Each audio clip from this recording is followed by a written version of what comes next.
How many what? Sessions? Oh.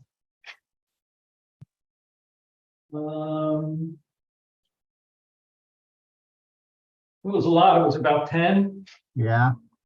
And with the weather problems always, what do you figure time Typically wise? not. I forget how many hours it was visible. I have to look that up, but I mean, like weeks or months to get that? no, I started on April 22nd and I finished on May 20th. Okay. And yeah, I had visibility for like 3 or 4 hours a night. Yeah. So, sometimes I'll do 2 or 3 targets depending on what the visibility is. Okay. All right, well, we're recording live on YouTube, so keep it clean.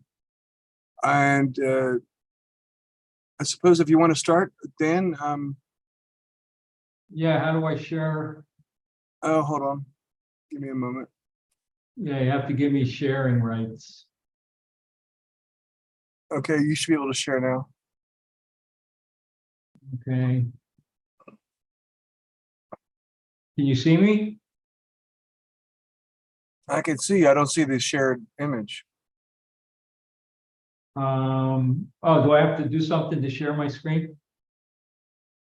Yeah, down the bottom, there's a green button that says share screen. Yeah, there we go. Okay.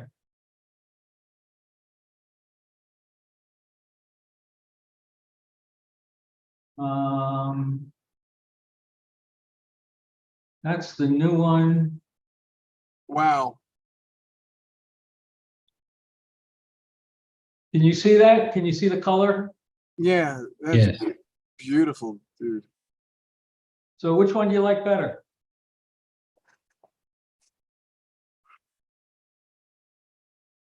It's hard to say. I don't know this object at all.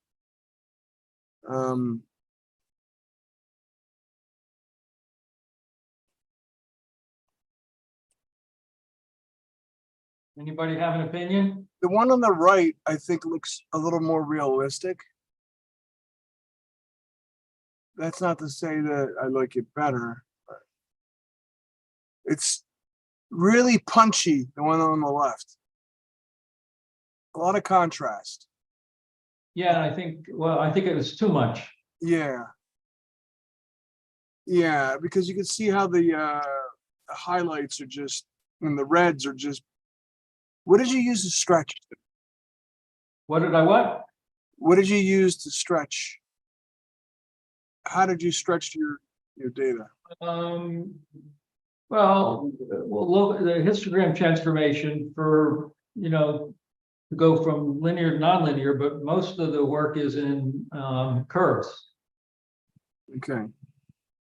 But I mean, I totally redid this. Have you ever tried using arcsine stretch? No, it's not one in my bag.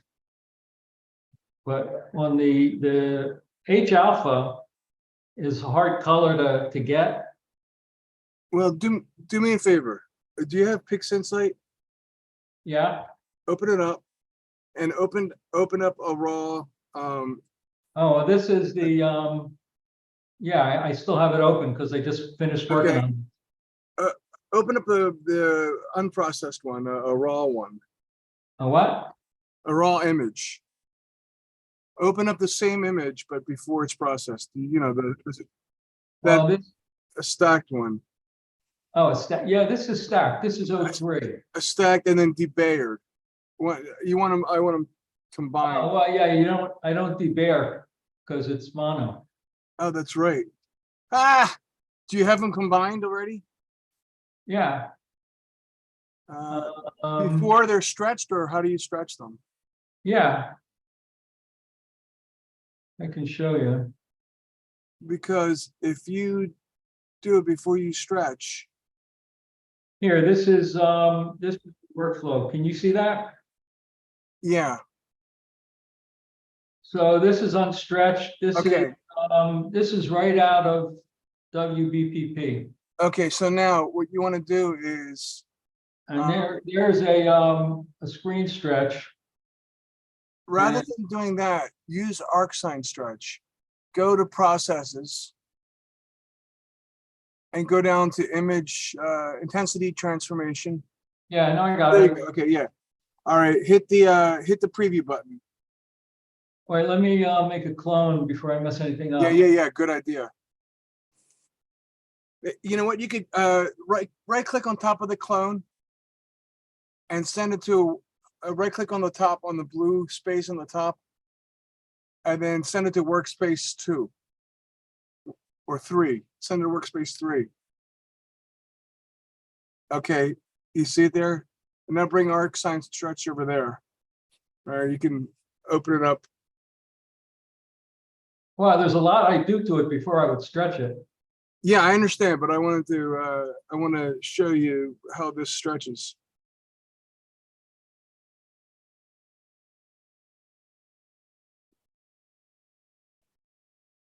Okay. Okay, now you're gonna hit estimate black point.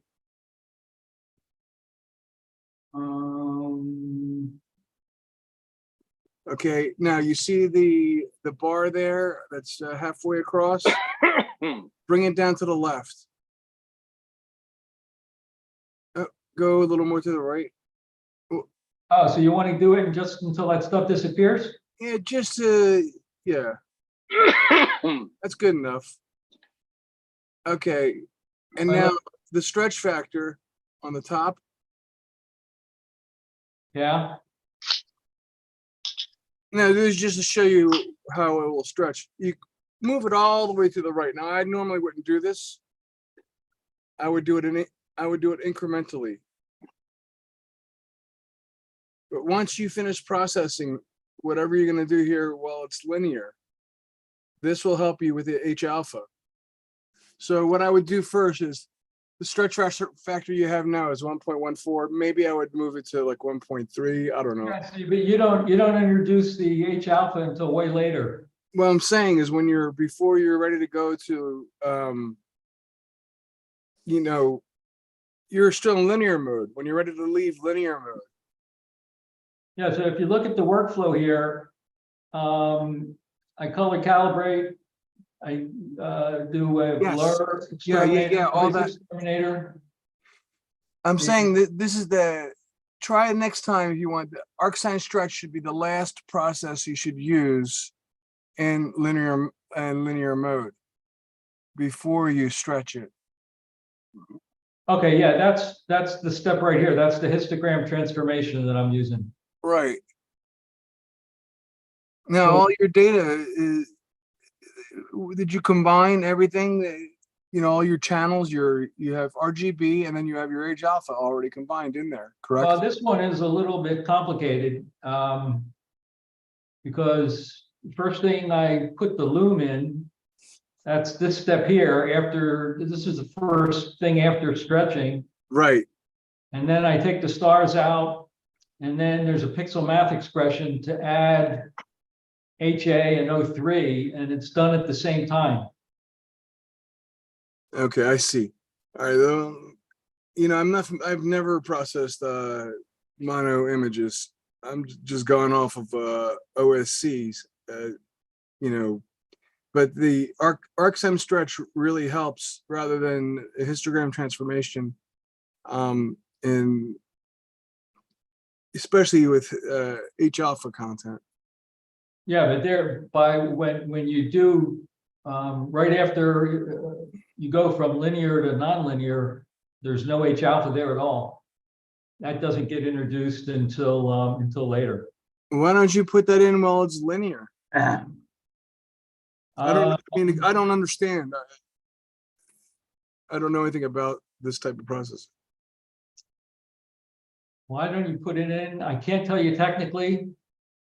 But this is the way I've always done it. I guess it's one of those, if it's not broke, don't fix it. I understand, but don't you want to, the H alpha, don't you want to do the same exact processes while the data is still linear? No. Let me show you.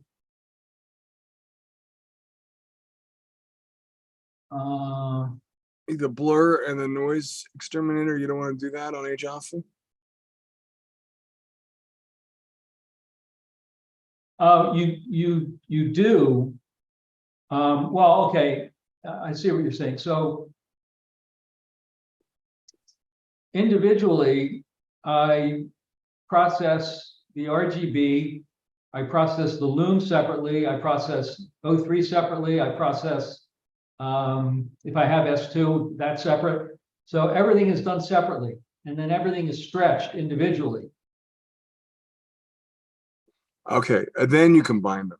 Yeah, so each of them gets, well, they don't get color calibration, but they get DBE.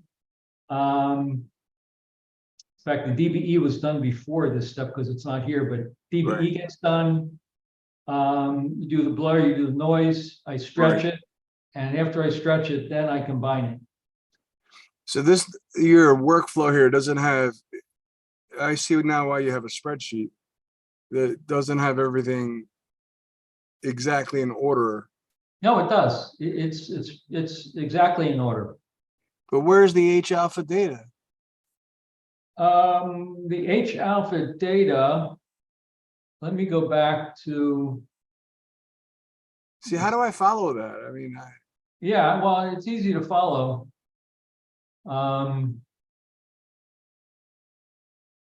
So this is where we are. This is before I did anything to it. This is, you know, I combined, let me go to the step before. So there is the first stretch. After it's stretched, I put the loom in, that's that. And then I take the stars away. And then I'm putting in H alpha and O3. And this actually is the first time I did that. I've done H alpha a lot of times, but I've never done H alpha and O3. So that was incredibly cool to play with that. But look at that going from there to here. right. That was kind of cool. And you can see the color of oxygen is kind of that teal color. Right. And then getting H alpha right is a little difficult. I have to look online and look at ionized hydrogen. It's kind of like a purplish red color. And it's hard to represent. Well, that's where I, you know, whenever I use my if I use an H alpha filter on my one-shot color camera. Let me see, I'm trying to remember how gosh, That's all integrated already. In your RGB, you already have the H alpha. well, it only collects the H alpha. It's a narrow band filter. But you don't take two different,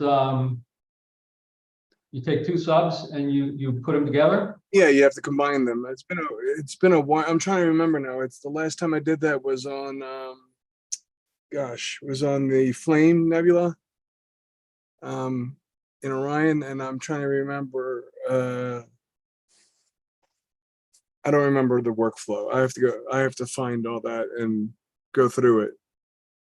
But yeah, you take the RGB data and you combine it with the H alpha.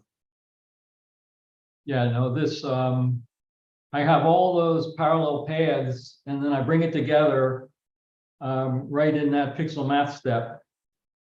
How do you keep everything straight? I mean, It's not so bad. Actually, Fixed Insight is more organized than you think. You had mentioned the other day that you lose things, but you don't lose anything. I can go back to any step I want. And you know, branch off and do it again. And I do that all the time.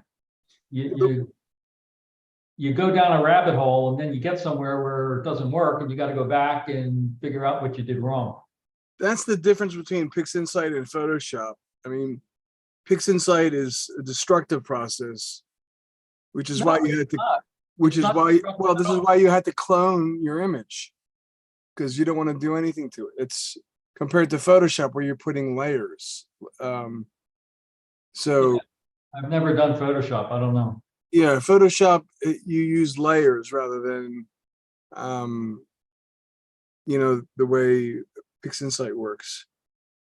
It's just two different ways, two different philosophies of processing. Yeah, that I've never done. And there's some things in Photoshop that, come in handy, but by far PixInsight, hands down, is my favorite AP processing software. Yeah, no, it works pretty well. But At anyway, this point, when do you add the star? I think it's with the image you have on the left is too much contrast, too jumpy. I mean, I would be pleased if I collected that. I like the image on the right.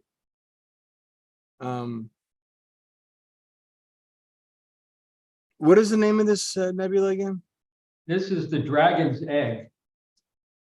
Ah, If do you know the fighting dragons of Ara?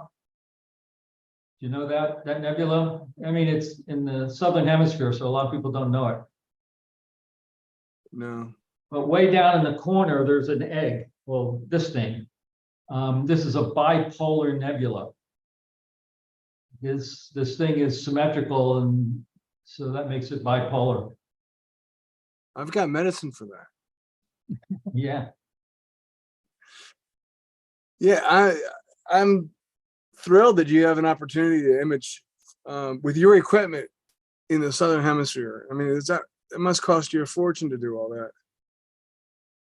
Well, some people play golf, some people buy race cars, I hear you. some people buy telescopes. I have relatives in Australia that have been egging me to come and visit them. I haven't seen them. Everybody in my family's been there except for me. Yeah, they have some great skies there. Yeah. I imaged from there for about 6 months last year. Oh, really? Yeah. Yeah, but I mean, look at all this hydrogen in here. And there's hydrogen over here that you didn't see. I was able to bring it out. Yeah. Yeah, very nice. Impressive. Although my favorite that you've done so far, I mean, the Hamburger Galaxy hands down has got to be the best, but the pencil, I love the pencil. Yeah. The Hamburger Galaxy, yeah, that came out. I mean, the detail that you got in the center there, you don't see that detail. At least not unless the Hubble's looking at it. But if you look at the detail, you see how the galaxy, the way you have it, it's on an angle with the short side tilting one way and the fat side of the galaxy the other, and you could see how the tidal forces are pulling, the little X in the center. It's like looks like a little fountain springing out on one side and on the other. Yeah, there it is. This Yeah. thing is interesting. When I processed this, I wasn't aware of this little piece over here. I thought it was an artifact. Right. In data, I thought it was like a light leak. So when I processed it, it was masked out. And I had to go back and redo it. And here's the finished one. This is a spectacular image. But you know what, Dan, I also see a little bit of IFN in the background. If you notice, there's some faint nebulosity. Where are you looking? Near the, let me see if I can share. You have this on Facebook?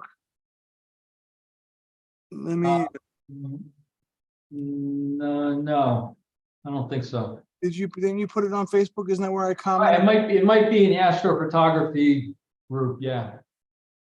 Hold on a minute. Oh, I'll see if I can share it, if I can find my copy of it. Network protocol error. What's going on?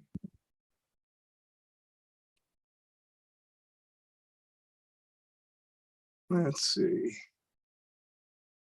I would take you on a tour of the southern hemisphere, but it's cloudy down there today. Where are you? Are you in Chile right now? No, I'm in Florida. No, I mean your gear is set up in Chile. And the gear is in Chile, yeah. All right, let's find you here. You get 320 clear nights a year. Wow. All right, I'm on your page. Where is, I see the pencil. Where is the, oh, there's your Running Man. That's beautiful. Yeah, that won an APOD, the Running Man. Yeah, I remember.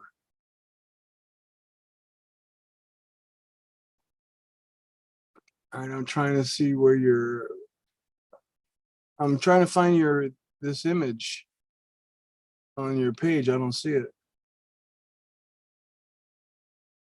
It'll be an Instagram. Is it on Instagram? Yeah. I'm Messier Chaser.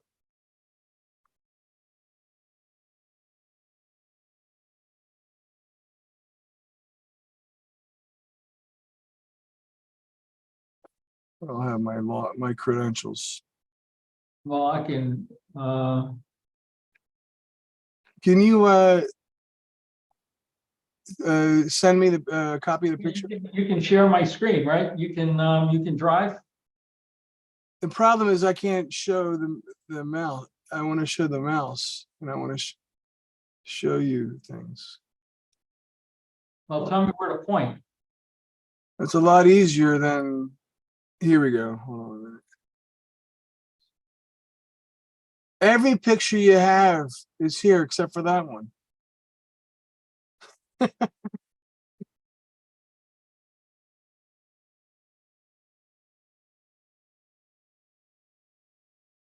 don't know why I can't see it.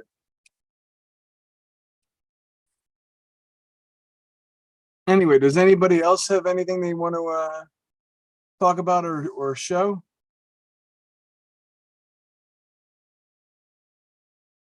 Anybody? Am I still sharing? Yeah, you're still sharing.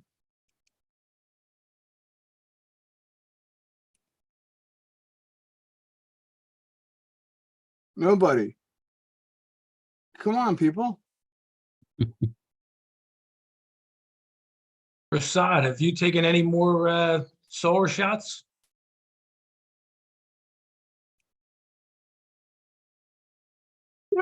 Yeah, I've taken some. I'm still in the process of processing them. Not ready. Okay. Yeah. That new camera's working out pretty good for you, that 178. Yeah, unbelievable. In fact, everyone I talked to discouraged me.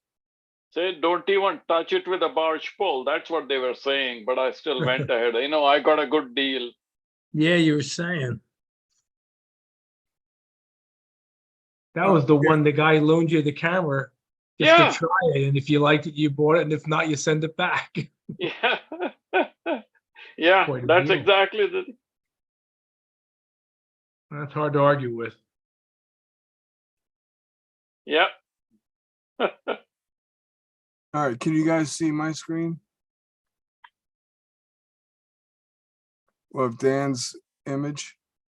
How can I, oh yeah, you have. I go think ahead. so, yeah. You know what, Dan? This one doesn't have as much data as yours, but down in here, you see all this faint stuff here? I see a bunch of galaxies. I don't see, It's, you see, like, there's a dark area here, a dark area here, a dark area there, and then there's wispiness And there's another dark area. There's a big dark area here, a hole, another one here. And Well, let me go into Pix Insight and I can do a super stretch and you can see it. very, very faint darkness there. But before you do that, what I wanted to demonstrate is, see how this the part of the exit, the top part here, it's like a little fountain. You see, can you see my mouse Yeah, pointing? You see how the galaxy is tilted in this direction? Something is pulling it from this way, which is why this is coming out this way. But you can also see that tidal force, that influence in the little flare that's coming out here. It looks like a fountain. This one is not as long as this one.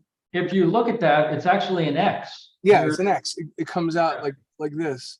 Yeah, But you see more of it's going towards the top because of the way it's being pulled this way, you know, from here to there.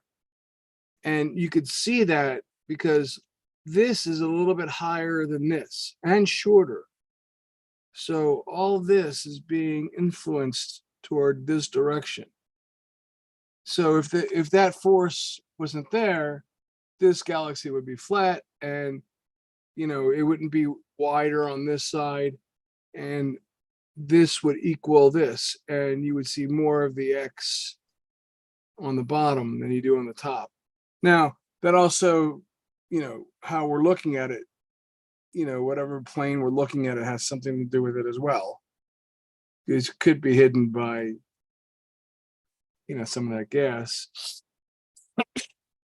But you notice this, how this is longer and lower than this one is. See that? That's from the tidal force. But all this, if you look, there's faint white stuff around here. Now, if we go to, I can't see it. If I pull it up and get the data, you might be able to see it. if we go to Astrobin, what's the NGC number on that? It is 3628. 36 what? 3628.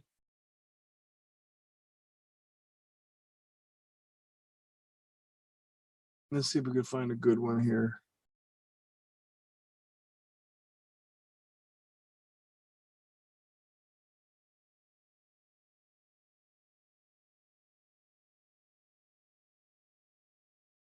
All right, this guy didn't do the best job processing, but you see all this white stuff? It's not all black. See how it's only dark here? He could have done a better job processing. But you see how there's like little voids and dark areas here and among the white? Some of that could be, it's hard to tell when you're zoomed in so close. Some of that could be attributed to light pollution, you know, reflecting off the clouds, so the transparency might not be great. It But could also be bad flat. Yeah, but in this case, I don't think that's what's going on here. Because if you notice other examples of this galaxy, like yours, you see the same white areas here. And hold on a minute. Let me see if we can find another example of on Astrobin. The more zoomed out, the better. Now, this person processed out all of the IFN.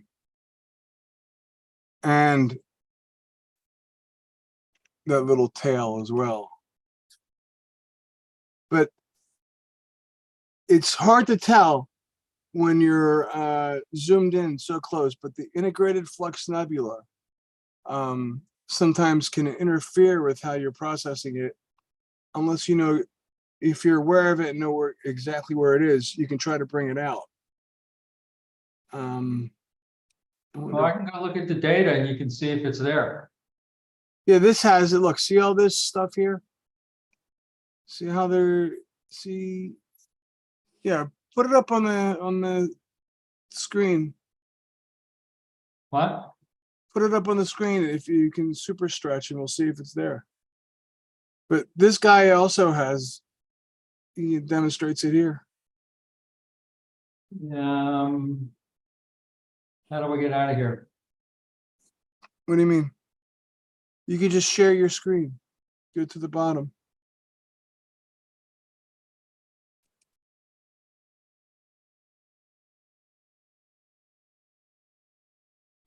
There you go. Um,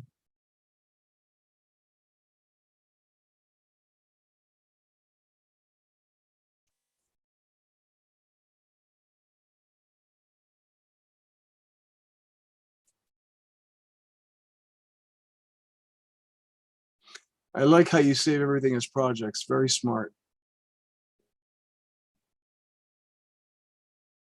Much easier to come back later and make adjustments. yeah, if I didn't do that, I couldn't keep track. Right. I get about 100 subs a day. And it's hard to keep track. I bet.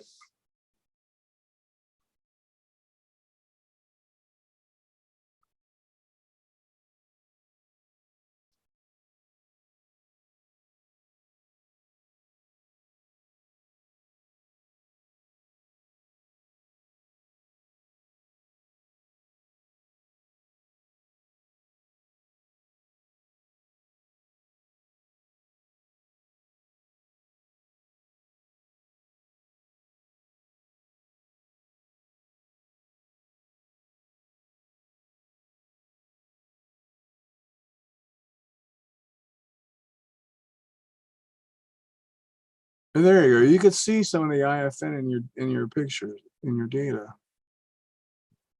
Let me try a super stretch. It's a mess.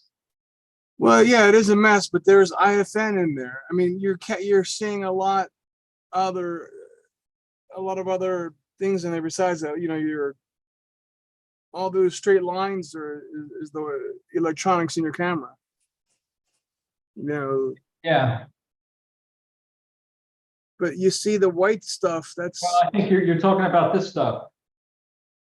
That's dark. So there's no IFN there. But just below that, there's white everywhere, and then there's holes.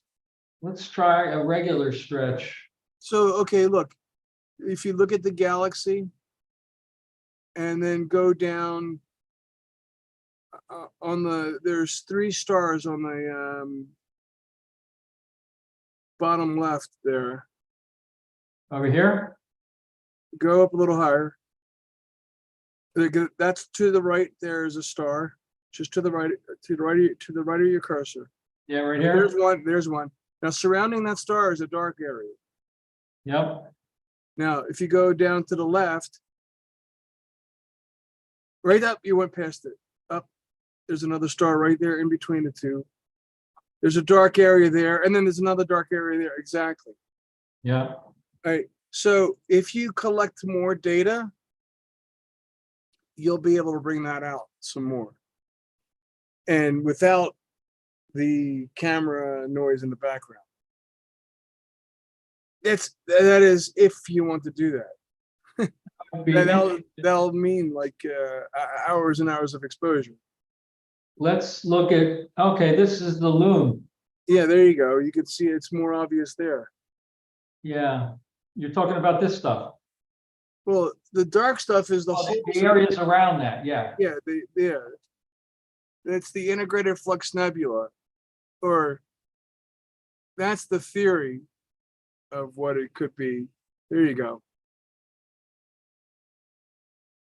And you know what that is? It's just dust or nebulosity, or dust in between the galaxies, or close to our galaxy, that the light from our galaxy is bouncing off of and showing that.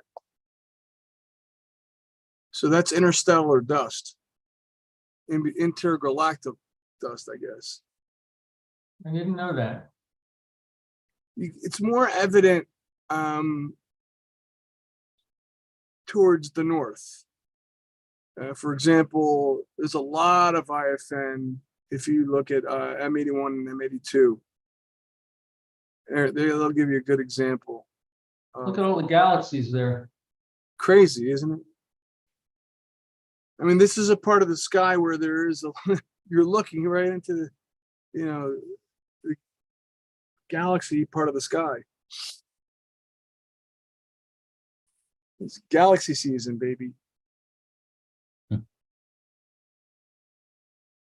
Are they out there looking at us? Look at those knuckleheads over there trying to look at us, what they're saying.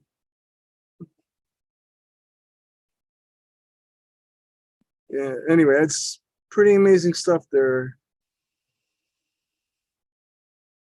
Dan. Yeah, so keep an eye out for the integrated flux nebula. And what I usually do is I go to Astroban and I try to find an image that's zoomed out, so that I can, somebody who actually has captured accurately the IFN. And, I keep that in mind when I'm processing, because sometimes you're going to go nuts trying to get rid of something, and then it might look better with it present.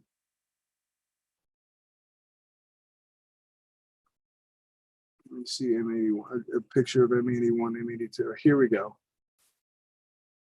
All right, let me share my screen here. I'll show you.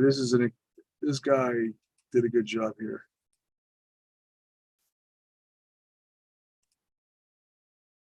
Okay, see all that?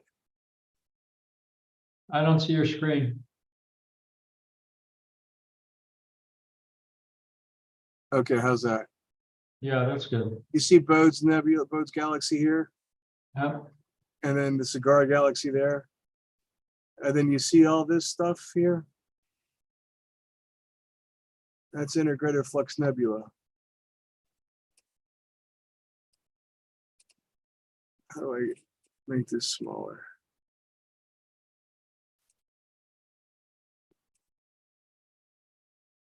Yeah, so if you're zooming in, it's hard to even make sense of what this is. If you're using a C9 or C11, even a C8, the most you're going to get is maybe these two galaxies in the window, and then you'll see a little bit of white stuff that'll look like noise. You can't put it in the proper context.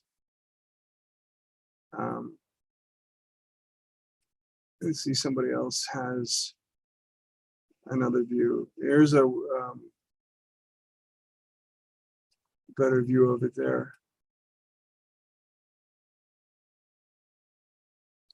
Yeah, there's a few people that have it. This person processed it all out.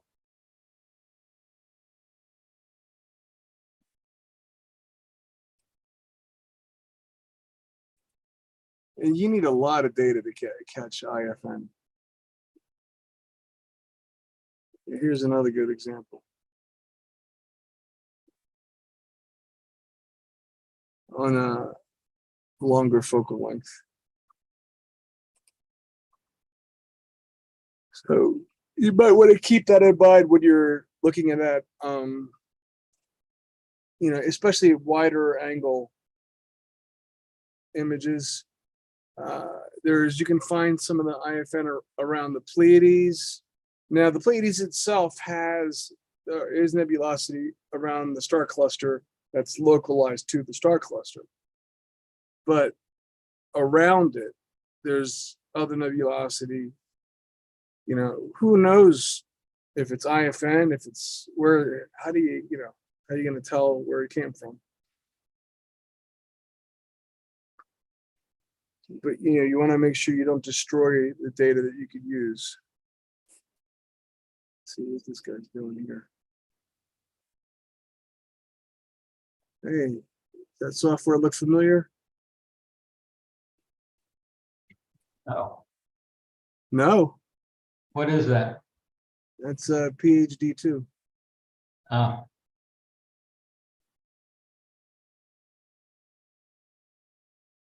Anyway, that's my 2 cents.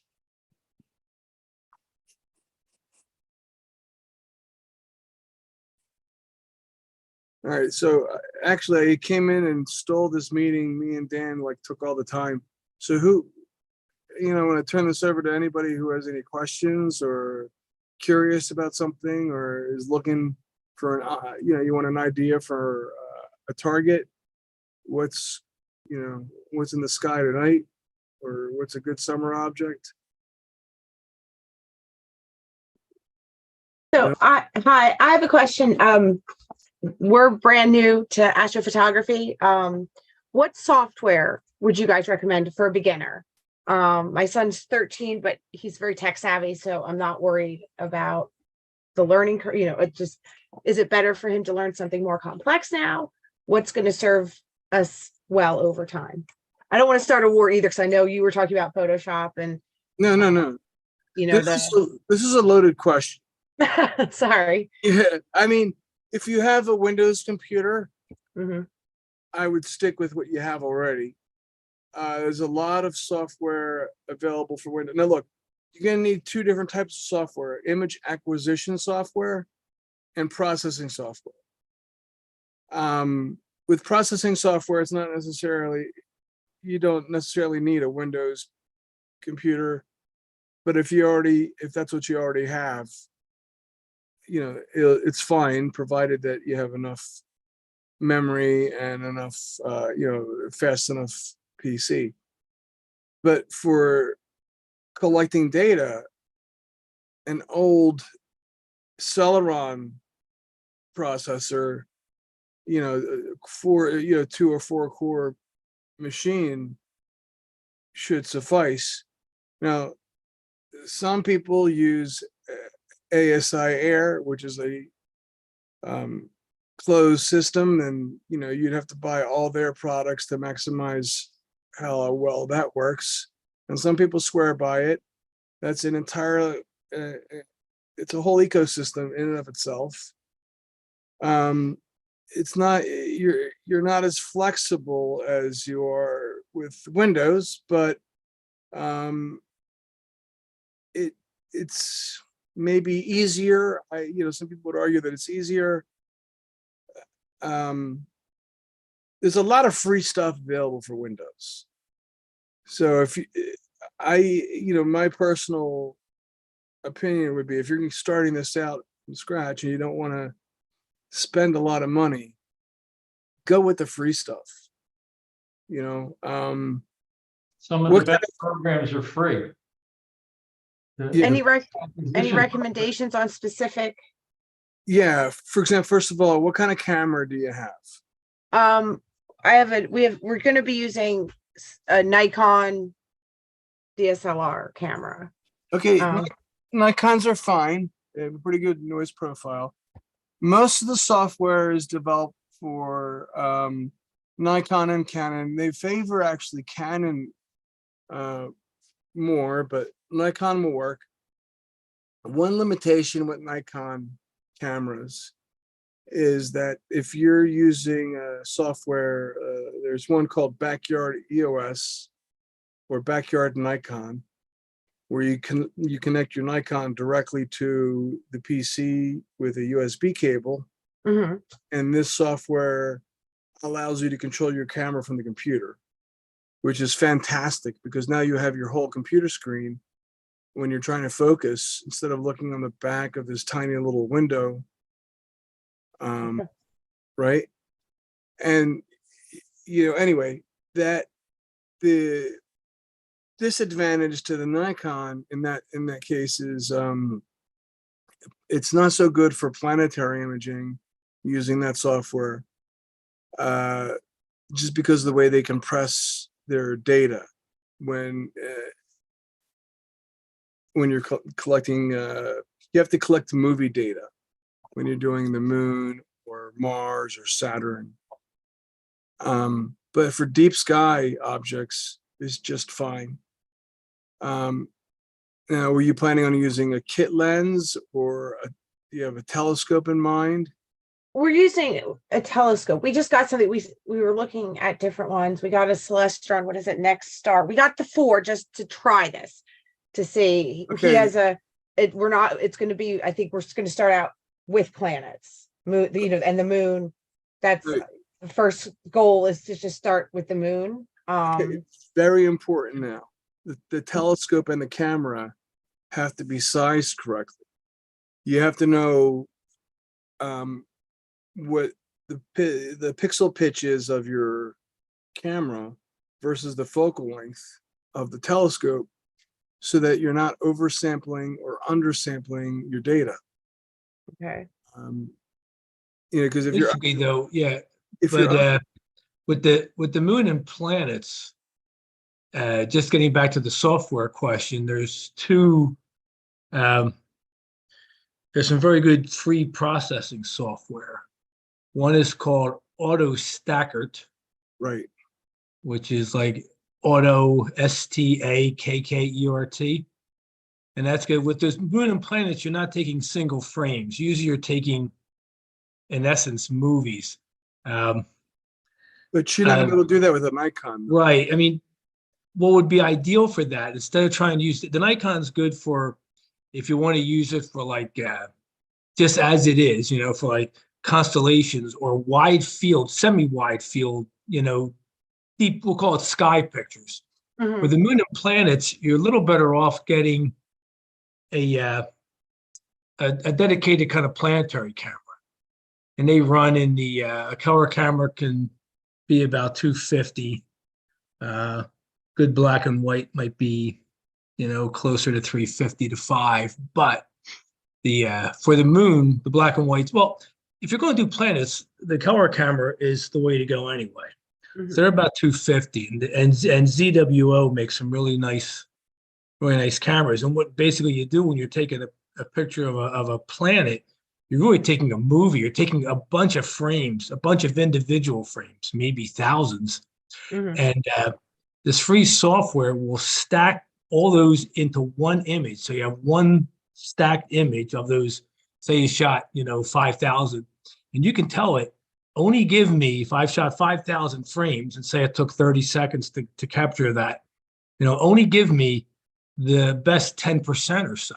So with all the noise in the atmosphere and the seeing conditions, how they vary in the bubbling of the atmosphere, you kind of can throw a lot of that away and just keep the sharpest ones. And this will automatically, this free software, AutoStacker, will stack it and only pick the best for you, whatever number of frames you want. And then you put it to a program called Registax, also a free program. That's Registax, I think. And that's got a real nice program as far as like, it's like where the magic happens. It takes the stacked image the whole stacked image doesn't look much different than 1 or 2 frames of your whole movie. But when you stack them all together, it reduces the noise. You don't really notice it too much until you bring it to this Registax program. And then it's like magic happens, and then you can sharpen the pictures incredibly. And That's so, like the Photoshop type piece. Right? Would that be which piece of the software is like Photoshop? You can't really Closer. do that. yeah, with- neither one of these, Either both one. of these, Okay. yeah, both of these are actually free, which is Yeah. good news. Okay. You just can download them. And but the one basically takes the movie or all the thousands of frames, in essence, a movie, and it puts them all into one frame, and you can pick what percentage of the good frames you want and throw away most of the frames. And then this other program is the sharpening program, Registax. And that's kind of where everything just gets super sharp, and you can pull incredible detail out of the moon, the sun, and planets. But like Lou was alluding to before I jumped in and interrupted so rudely, is the fact that you need to get the moon is no problem. Almost any focal length of your telescope, you can put the camera around the back and just start shooting.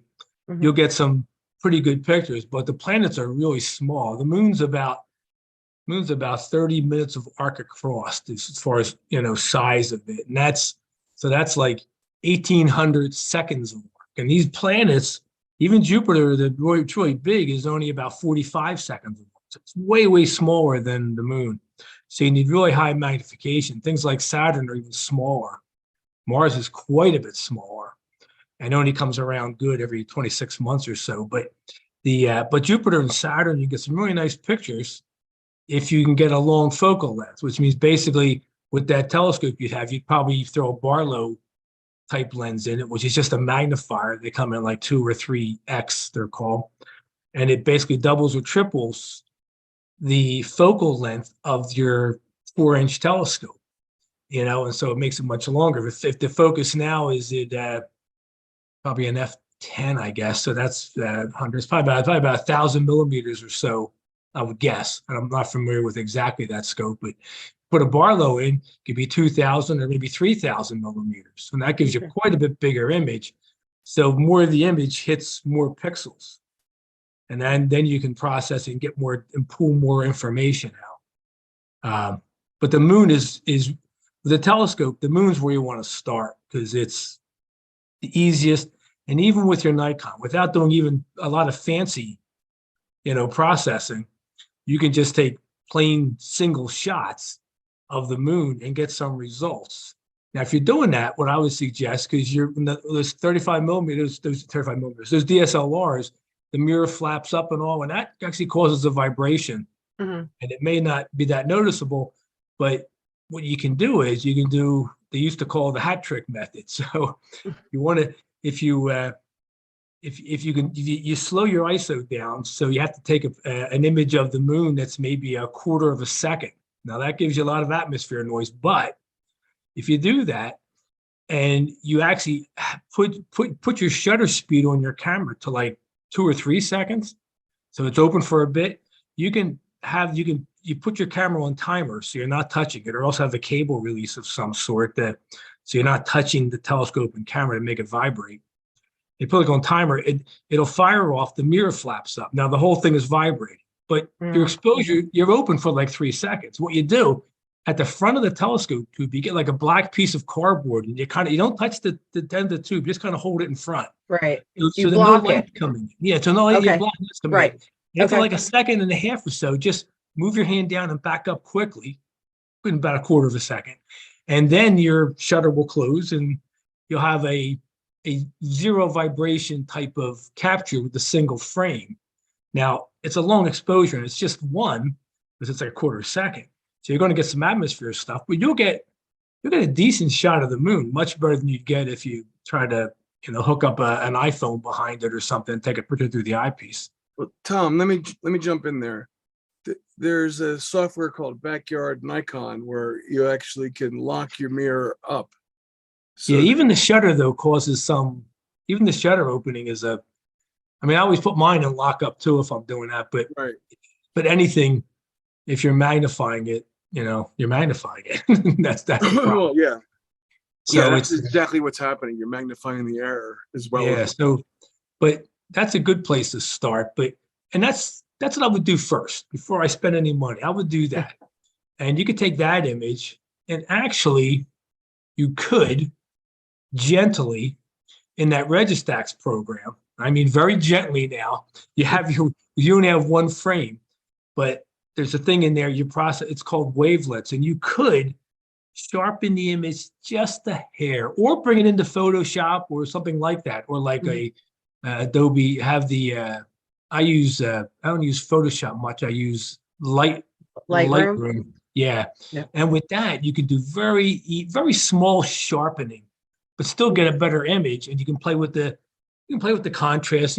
Basically the darks and the lights and stuff, and you can really kind of jazz the image up a bit, add some more contrast and stuff.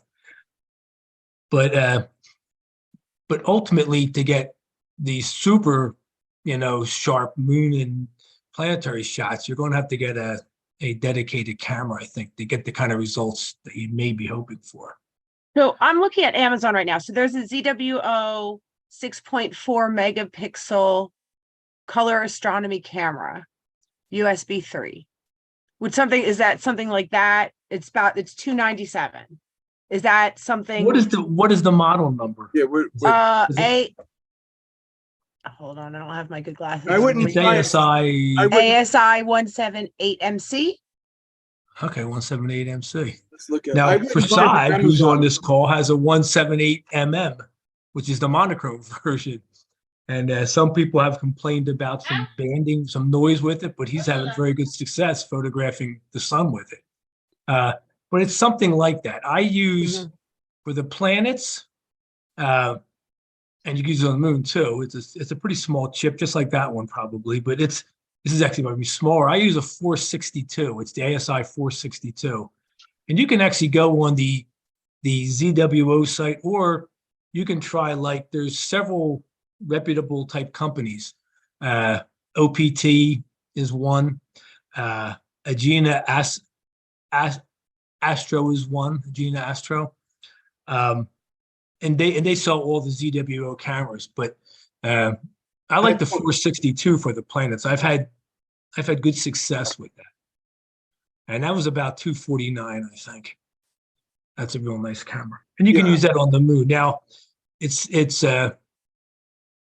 yeah. Let's just leave it like that. I mean, if you get into this hobby to a really serious level, you start buying like you've bought like a solar scope, because they have dedicated solar scopes that just only look at one frequency of light, usually hydrogen alpha, sometimes calcium too. But the basically that allows you to see not just the sunspots, but you see you're seeing in the chromosphere of the sun, not the photosphere of the sun. So you get there's some shutting the camera up there, but there you want a mono camera, because the image is all red. You're only getting one light. In the color camera, you lose resolution. But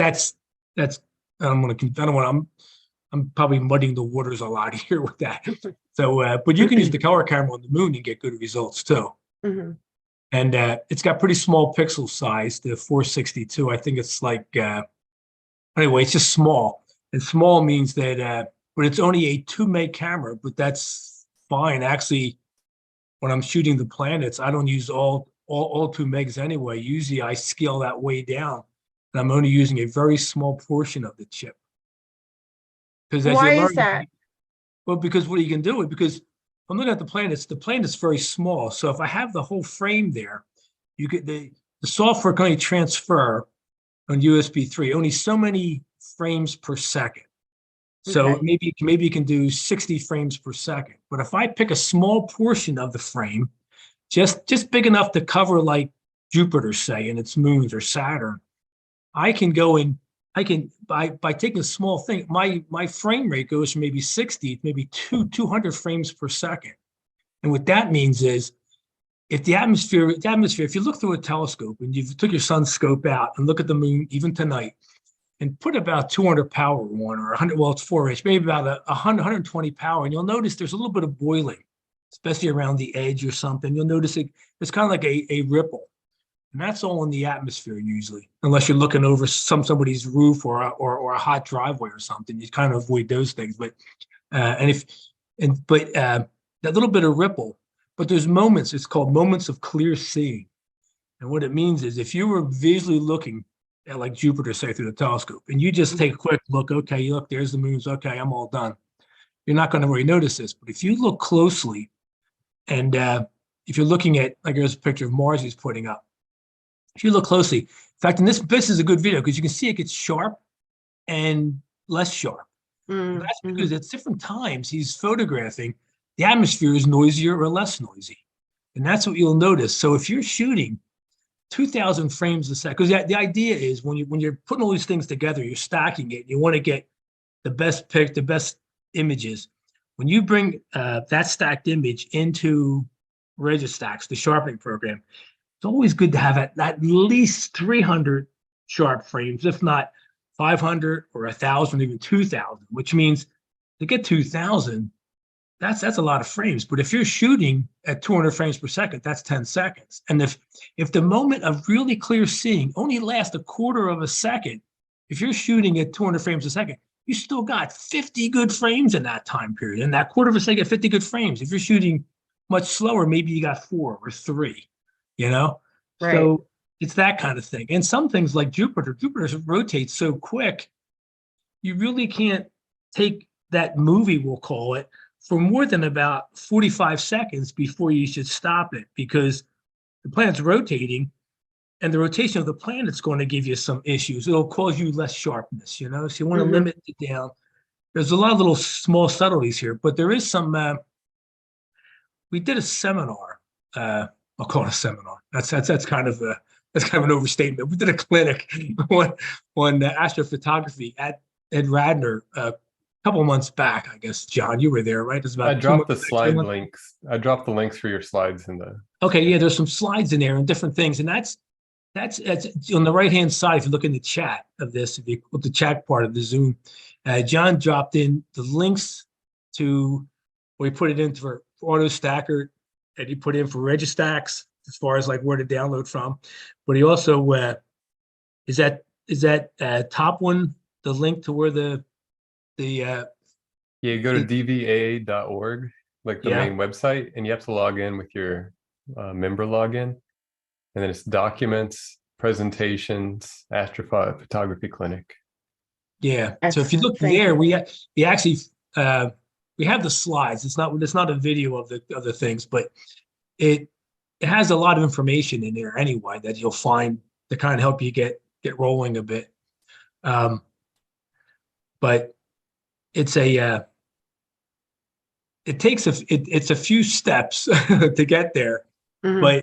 but the moon's a great place to start, because you can get some success and start building your confidence, and then you go from there. And actually going from there to taking, you know, shots of Jupiter's moons isn't too big of a leap, because the way you process a moon picture is exactly the same how you do a planetary picture. So Okay. there's no new learning curve there. Once you know how to do the one, you know how to do the others. So that's, and we can help you along the way there, but it's good to get your feet wet on the moon. And Yeah, you can that's try what to just, we Yeah. figured. It's a big target. And yeah, you that's right. know, It's easy to see. it's easy bright. to see. It's easy to photograph, right? Yeah, So it's easy to hopefully- focus on. I mean, Right. the craters are pretty easy to focus on. You get to the planets, it's more subtle sometimes, you know, you have to look for certain things that make it easier for you. Everybody has a different way of focusing on Jupiter, say, because, you know, it's kind of a gas ball, and it can be sharp, but it's not as clean cut as the moon is with no atmosphere. You know, it's a little subtle, but and you learn kind of things. I mean, you do it, and I mean, I started this with back in the film days, and I had some Oh. really crazy setups going on, you know, with, you know, I would project ridiculous, you know, images up to a 35 millimeter piece of film where the camera was 3 feet away, going up into there. The whole thing is, you can't breathe on it because it'll vibrate, you know, just, but you kind of learn along the way, and then it gets better. That must have been hard with film. You don't know what, at least with the digital, you can see it Yeah, you know right away. away. Yeah. You don't know until you develop the film.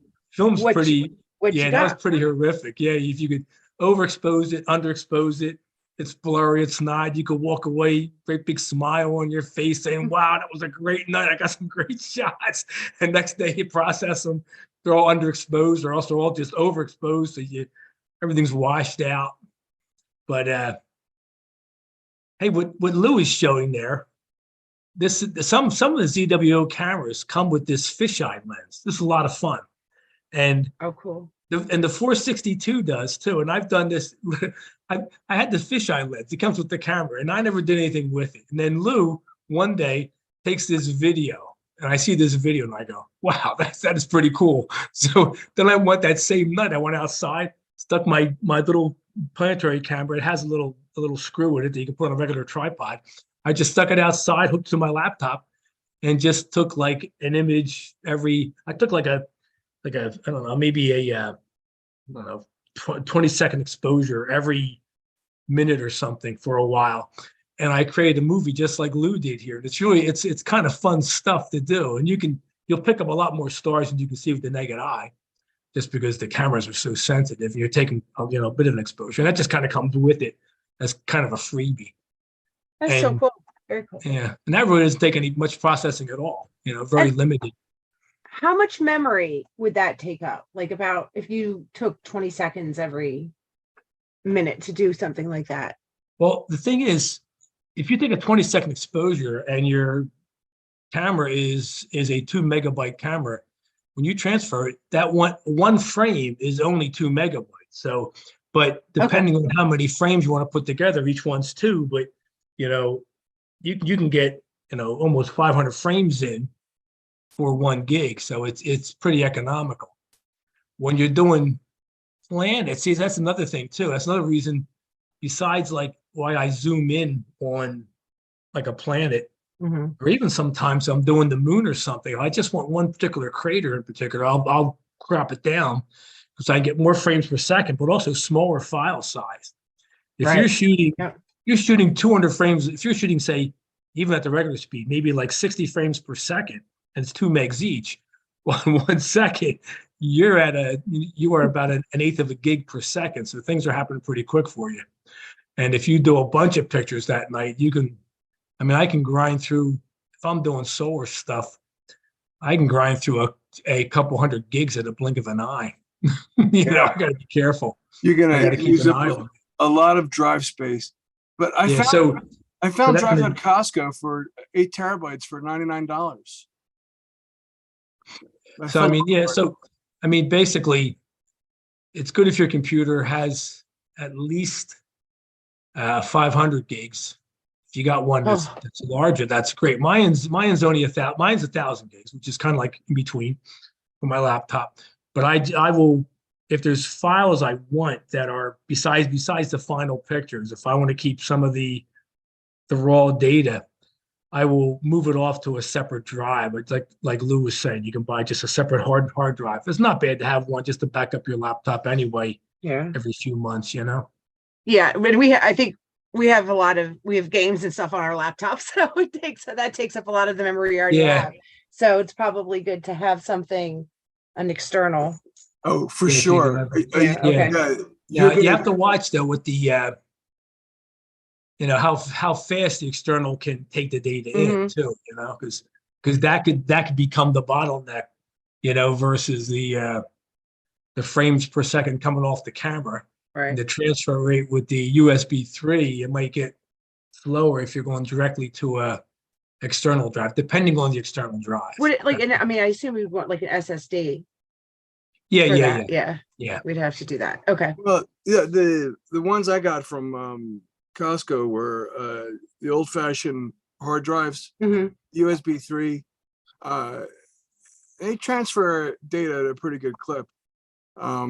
But usually what I do is I have an SSD drive on the computer that I'm using to collect the data. Because you want that. Yeah. And then you want to offload that quickly, because the more you could really fill up the hard drive very fast without realizing it. And the closer you get to full, the slower your computer gets. And then you're just asking for trouble. But see, that's one of the things when you get the cameras that are especially a planetary camera for the planetary side, that's maybe a 6 meg camera or an 8 meg camera. It's just a lot of file size too. Besides it, if you transfer the whole image, the frame rate's not as high. And in the moon and planets and the sun, frame rate is sort of king, in my opinion. Okay. Yeah.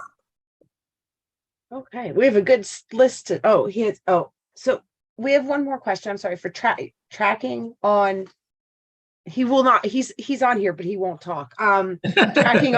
Tracking planets.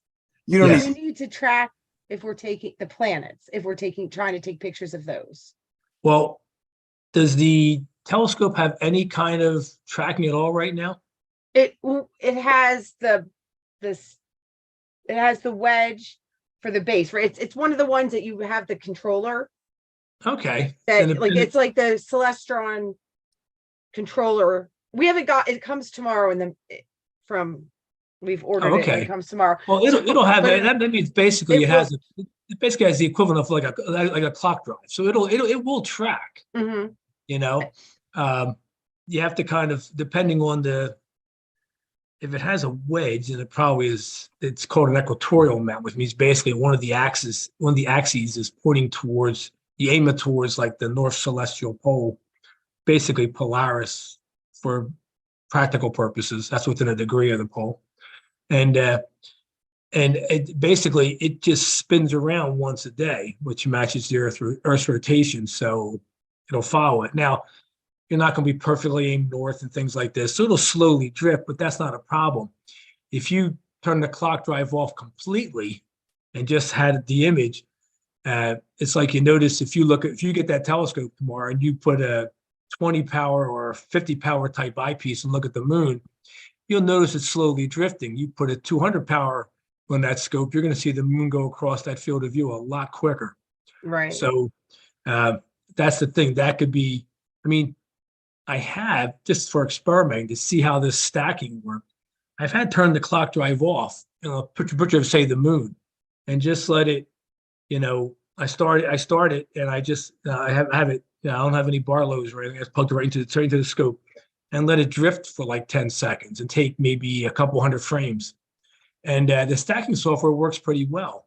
It's not quite as sharp as it would be if you were tracking, but it's not that bit surprisingly good, because basically it's freezing each frame and it's marrying them back up to other frames. So it's kind of aligning all frames. So if they're not exactly in the same spot, the software handles that all. That's all automatically handled. So, It also, Tom, the image capture software, like for example, Fire Capture, or I don't know if SharpCap can do this, but you could set it up so that you put a little mark on the corner of the moon, let's say, and the because the sensor is so much bigger than the object you're imaging, it will just track that object as it moves across the sensor on that little area. Then you'll have to readjust the telescope or the position. If you have it roughly polar aligned, it'll last a lot longer. you might not even have to readjust it at all. Yeah. I mean, if you do decide to buy one of these ZWO cameras, they give you, well, nobody gives you manuals anymore, but you can download the manuals, you can download the drivers, and you download what they call the ASI Studio, which has all these different capabilities on it. But I really don't use those at all. Lou had mentioned Fire Capture. That's a free piece of software for capturing the moon and planets. I use something called SharpCap, which is for doing the planets, capturing that all. That's all. There's a free version of that. There's a pro version for like about now it's about $15 a year you pay, and you get all kinds of extra features. It's worth a lot of which you won't need initially. Tom. So you would just download a straight Tom, up. Yeah. Tom, I just want to, Lou was talking about backyard Nikon. Yes. And there is one called DJCam Control. It's an open source freeware that also controls, so that can be used for Nikons. Yeah, I have tried that. It works. It's pretty good. there's a APT. There's a lot of them. Like there's APT as well. It's just each of them some of them are completely free. Some of them have a trial period. Either way, this part of the hobby is the cheap. This is where, if you're going to buy something here, you're not going to spend more than $50. This is the cheapest part of the hobby. Even if you start with buying a camera, like, one of these ZWO cameras, like this 224 MC, the one that I did all these time lapses with, was $199. Oh, that's the best. Yeah, if you buy anything like that, I would suggest using like a company like High Point Scientific or OPT like Thompson. I like High Point Scientific because they're here in New Jersey, so shipping time is quick. And rather than buying directly for the manufacturer that's in China, let's say something happens to the camera, which there was an issue with one of their cameras. You just send it back to New Jersey and they will take care of you, instead of having to ship it back to China, wait for them. Yeah, to I wouldn't, yeah, if I was gonna buy a ZWO camera, I wouldn't buy it on Amazon. And I Yeah. wouldn't buy it from ZWO directly, because like Okay. Lou said, it's from China, and you're a lot better off with, you know, one of the companies like High Point or, Gina, yeah, yeah, Gina Astro is really good. I like them OPT. now better than OPT. Yeah. Steve turned me on to them, and I get better. I get really fast. I don't get like really OPT, fast stuff. to be honest with you. I've never had good. I've always had good luck with High Point, and Gina, but you Yeah, know, Gina's been particularly good. no Gina one's Astro. paying us to advertise them. We're not getting any feedbacks. But this is going to be the kind of thing. There's a lot, You're in the right like group. the planets and the moon are related, but the moon's kind of a good first step. The planets have another set of things to think about. So I wouldn't even worry about that yet, or worry about, deep sky, even like wide sky photography. Although it's easy with your Nikon to go out, even just put on a tripod in your backyard, regardless of how light polluted it is. I'm in a really light polluted area. I just aim it at the sky, and you take without moving anything, you have like a 50 millimeter lens on or something. You go out, take like a 10-second exposure, and you're going to get a lot more stars than you can see with the naked eye. And that's always fun, especially when there's when the moon's close to Venus and stuff. It's making some very nice pictures with that, for that kind of stuff. But if you decide to get one of these planetary cameras and start shooting the moon, then I would concentrate on that. You'll have a bunch of questions. You can ask us a bunch of questions, and we can get you rolling on the moon really good. And then we can go to the next step, the planets, if you wanted, or if you wanted to go the deep sky stuff. We need a better scope for that. We'll need something bigger I don't eventually know for. if you would need a bigger scope. You would need Well, not definitely an adequate mount. The mount. When it comes to astrophotography, the two most important things is the mounts and the filters. Everything else doesn't matter. If you're going to spend money on something, it's the mount or filters. And now you're nowhere near buying filters, so you don't have to worry about that yet. Okay. As far as a telescope, it doesn't matter. I mean, you have a shorter focal length, you'll take a wider field of view. If you have a longer focal length telescope, you don't want to jump into buy like a Schmidt-Cassegrain telescope with a 1400 millimeters or 2000 millimeter telescope, because you want to make sure you understand all the errors at 100 millimeters before they get magnified 24-fold, because now that's a great way to quit the hobby. Yeah. So as a side note here, Catherine, as you get into this, even if you're not going to, I mean, the level of photography that Dan does and Lou does and all is really good, and Steve and all, and John is rapidly getting into those ranks. But what you can do, especially if your backyard's pretty bright like mine, I can't see hardly anything through my telescopes. I have half a dozen telescopes, but in my backyard, for me to see a galaxy, I might be able to see one or two of the brightest just as a faint smudge, and I'm probably using more imagination than actual anything else to see it. So what I've done is I've taken those little planetary cameras, and with this software that you get with ZWO gives it, and SharpCap has it also the free. It's called live stacking, and what it does is it takes maybe take a 5-second exposure or a 1-second exposure, and then you take another one. You just tell it just to keep doing it, And on your computer screen, and this doesn't take hard. This takes virtually no computer disk space at all. It starts building this image up, and I can see really, really faint galaxies from my backyard that I could never see with a large scope at Cherry Springs. right. So it's essentially gathering light over time, Yes, rather than by being bigger. Yeah, and that's Okay. what it's doing. And they make, and that's That's what I mean. They make telescopes that are dedicated for this purpose. That the aperture is quite a bit smaller than 4 inches. There was a girl in the club. She's in high school. I think she's 16. She has one. It's totally automated. I think the aperture is only 60 millimeters on her scope. Mhm. And she's taking pictures of like the Veil Nebula and Oh, wow. the Andromeda Galaxy and things like that.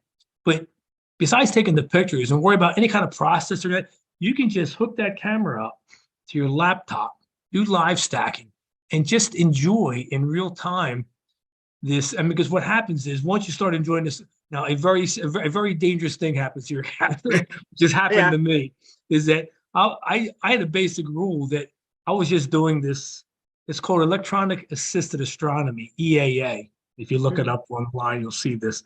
But it's not very much. I mean, if you have a laptop, all you need is a camera and a telescope and something that sort of tracks. Although John has done it without tracking at all, but that's a whole separate story. But but you can see phenomenal things. And I started out with a basic rule, no more than 5 or 10 minutes on any object. And I could see tons of detail. And I get lots of galaxies and nebulas and star clusters. But then you start saying, and you can actually save them as souvenirs. You can just capture as you see it on the screen, and it's great. But then you start getting in the thing where I want a little more detail. I want it to be a little more conscious. And so you could go from 10 minutes to 20. Now I'm shooting 30 minutes on a regular basis. I shot a galaxy on Friday night for an hour. I'm going to this very dangerous slippery slope of astrophotography side of getting in much deeper, But it's fun. But you can use the same equipment. And one night you go out where you set up and you just look at 5 objects, 6 objects every hour, maybe 10 objects an hour. Just short things, the globular star clusters and stuff. In 2 minutes, it's a beautiful image on your screen. It's bright and you can see all the stars and they're all resolved. It's really nice. You can do a lot with that 4-inch, and just one of these planetary cameras. It doesn't have to be a special, expensive, cool camera and things like that. It doesn't be a pro version. I mean, you'll get the really top-notch nebulas and galaxies that some of the guys in this call get, but I get decent ones. Mine aren't at that level at all, but mine are decent, and even with a Nikon and in your kit lens, you can, just like Tom was saying, you don't even need the telescope. That's the thing; it'll suck you in before you realize it. You're down the rabbit hole. Yeah, we're already halfway there, and the telescope hasn't even gotten here yet. Yeah. I put up a picture that I took with my DSLR camera. It's just with a regular kit lens. I think it was a 80 millimeter, 75 to 120. I had it at 75 millimeters, and I took one every 5 seconds. I took a picture, and then it was 140 of them. I put them together, and there's the comet that was here a couple years ago. Yeah, so if you look on the DVA site under documents, like John had mentioned, there is at least the PowerPoint slides it has a couple different things. One is just on tripod photography, zero tracking. One is with taking like your DSLR, putting it on a tracker, which is basically small device, not as cheap as you would like for being just a dedicated for like cameras. They're a few $100, like $200 to $400. But it basically tracks the stars. So now you can take longer exposures with maybe a bigger telephoto on your DSLR. But and it also covers like photographing the moon, photographing the planets, and then it's got the deep sky photography that these guys were showing earlier. But they're all on the PowerPoint. You can kind of get a flavor for what it's like. But there's a lot of slides with some numbers and different things, which may give you a help. But it has the Registax, I think, links in the AutoStacker link, and it'll give you a flavor for what can be done. I think there's individual slides. I forget. I did the one on the moon and the planets, and I think I was showing images as I showed them just stacked and not sharpened, and then bringing the Registax and showing how you could sharpen it. And I think there's comparison slides there, which might be interesting. But a side benefit of one of those planetary cameras is you can use it for what they call EAA, and that is a whole separate kind of fun thing to do. Yeah, check out also, we have our own page. It's on the top of our website. Go to imaging, resource page. I have to update this. Wow, look at Tom. We're a little bit late with this, Tom, but anyway, you can go down here and there's different things like this chart here tells you how dark the sky is. Wow, it's a good night tonight that we're missing out on. Let's see what else we have. A little smoky out there. I know. Oh, that's right. Yeah, we have the smoke. But yeah, it's not good for deep sky, but not bad for the moon. Here's a picture of Tom. Look at Tom. Look at this guy. He's no slouch. He built this scope himself. Binocular. Is that what it is? We were looking at this. Yeah, it's a yesterday. binocular it's called a reverse binocular telescope. So actually the eyepieces are in the middle there. So if Right you're looking there. overhead, you're looking straight down at the ground while the telescopes are pointed straight up. It's a very comfortable way of viewing. You're not craning your neck. And so you just kind of look, but you're not looking at the sky, you're looking opposite the sky. But I typically run this at only about 25 power magnification, but I get a pretty big field of view. I get like a little over 2.5 degrees, which is like a little more than 5 moons across in the sky. So it's a nice big piece of sky. And you said your son is 13? Yes, he's about to be 14. This is his 14th birthday. He's gotten 2 years ago, we got him a cheap little telescope. Last year, we got a bigger telescope. Now this year for his birthday, we're getting into the astrophotography. So I mean, and I keep getting them for him because he goes out there and looks through them. He watches all sorts of videos, and I feel like it's money well spent. I'd rather him be doing that than probably. other things. I was 13 when I first looked at the moon, and I was hooked. That was it. I saw the moon through a friend's telescope, and I was all in. And I had a paper route. Back in those days, you used to do them at nights, and I paper route, earned some money, bought a small telescope, earned a little more money, and would ask for Christmas. I would ask for mirror grinding kits and eyepieces and Oh, wow. like that. And we started grinding mirrors and kind of get involved with making your own telescopes. And it was but it's a good hobby. I mean, it's a great hobby. It's a lot of fun, and it lasts a lifetime. Yeah, well, like I said, we go out there when it's clear. Can we go out? Can we go? In the winter, I say no, because I don't want to sit out there and freeze. A poor kid. But once it starts getting warmer, can we go out tonight? Can we go out tonight? And, and he's watching the weather for next week. So because the telescope, and his birthday's not till the 19th, but that telescope is not going to make it till then. I've decided he's just going to get it. There's no, he knows it's coming tomorrow. So, we just need some clear skies to get out there and start. I don't know. Play around with it. And it's a lot. It's easier to set up too. He's got the Dobsonian he has is huge, and it's a pain when we go out. Hopefully where do you live? We live in Yardley, Pennsylvania. Okay. We have I grew up in Linehorn. That's okay. It's right around the corner. A dark sky site that we use when the moon's not out in Green Lane, but Lake Nakamixon that's far. Oh, it's actually a site better than Lake Nakamixon that John has. Hey, John, have you ever heard from them as far as the use of that? No one's told me no. Yeah, I mean, I've used it. I've always been very clandestine, and John was very direct. But there's an airport. It is the Van Sant Airport. It's not that far from like Ralph Stover, and it's slightly south and maybe east of Nakamixon. It's a beautiful. Well, it's an airfield. It is a grass airfield. It's for They have they have glider flights there and biplane flights, so it's only used in the daytime.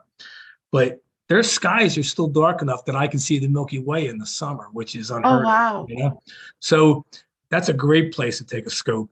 Now, I used to always just kind of sneak on and stuff, but during big events, like when comets are up and people know it gets in the news or major meteor showers, I'll go up there and there'll be, you know, a dozen cars there. People have lounge chairs out to look and nobody seems to mind.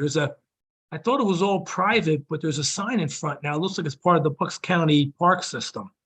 So, like all of them say, it closes at, dusk or something. But I've never had a problem there. John has tried to contact them and he's been up there a few times and the skies are much better there. And they're quite good. And so that's a dark sky site, but Okay. it's like all these things, when you go somewhere, I don't always listen to this rule, and John doesn't either, I guess, but you should always go with somebody, it's always nice to have. And that's one of the things. There's I don't know if you are a member of the groups IO, I think it's called. It's a DVAA groups IO. If you join that, there's always chatter. If it's a clear night, people are going somewhere, they're going to set up somewhere. Oh, okay. They say, hey, we're going to such and such. And so that way, there's going to be other people there. Right. And so that's So always if we get arrested, we all get arrested, right? That's right. You all get down together. There's a couple places we where all can run, and only the slowest person gets caught. there's a couple of places where, for example, we have a permit to go to French Creek, the firing range, but that is one of the scariest places. Because it's a firing range, and Yeah, and they bring their guns, and you're shooting right in front of the targets. Oh, boy. Yeah, you have Yeah. to wait till they leave, and sometimes they hang around for a while. So I've only gone there a couple of times, but like Yeah. out further now, it's far for you. It's pretty far from me, from where I live now too. Is Green Lane? It's a 400 yards away from my house. There's a Oh, place nice. called Blue Mountain Vista Observatory, actually. But it's the guy who owns it is a member of the club, but also the Chester Club too. And he has like 10 acres of land, a couple observatories, and a big clearing field where he lets people to come, and they've got like porta-johns set up, and he runs power out there. But his wife passed away about maybe a year and a half ago, and he's thinking about selling the place. He is selling the place. So probably in 6 months or so, it might be gone. But as far as dark skies, I was surprised. I went to see one of the comets here. I'm trying to think.